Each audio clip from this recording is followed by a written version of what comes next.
Niyə Allahı zikr etmək lazımdır? Niyə alış-veriş bir mömini Allahdan uzaqlaşdırmamalı? O alış-verişin eləsində ilahi alış-verişdən qurtarar, gedər, namazını qılar. Yox, alış-veriş vaxtı, gecə vaxtı, gündüz vaxtı, uzananda, oturanda, ayaq üstə olanda o ayədə deyildiyi ki, hər an Rəbbini yad etməlidir. Hər an Rəbbinə diqqət etməlidir. Niyə? Çünki məhz belə vaxt insanın ürəyi riqqətə gəlir. Zaten günah etməyin də fəlsəfəsi budur. Günah etməyin ki, qəlb alıcılığı azalacaq. Günah etməyin, qəlbi rahat saxlayaq, bu tərəfdən də zikr eləyin. Təkcə namazda yox, namaz bir dənədir. Quran ikincidir, dua üçüncüdür. Amma daim Allah yad olmalıdır.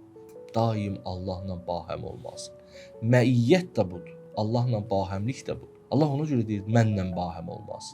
Daim mənlə olmaz. Bütün işlərinizi mənlə görməlisiniz. Möminlər ancaq mənə təvəkkül etməlidirlər. Möminlər ancaq mənə pənah aparmalıdırlar. Möminlər ancaq məndən kömək istəməlidirlər. İyyəkə nəstəin, ancaq səndən kömək istəyir. Mömin ancaq məndən kömək istəməlidir. Və yaxud da kimlisə də vasitə qərar verir, atasıdır, dostudur, kömək istəyirsə də deməli Allahım səndən kömək istəyirəm, bunu vasitə qərar verirəm. Vasitənə də adını vasitə qoyduq, gedək Allah yaddan çıxsın olmaz. Niyyətdə deyim ki, Allahım gedirəm, amma sənə belə yox, elə Allahla bahəm gedirəm hər yerə. Bax belə olsa, onda nə olacaq?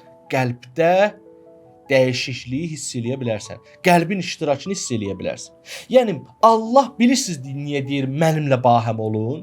Niyə Allah deyir mənimlə bahəm ol, şeytandan mənə sığın, nə bilim mənə təvəkkül elə, hər işi mənə xatir elə. Ona görə ki, məhz belə olanda qəlb riqqətə gəlir. Qəlb təsirlənir.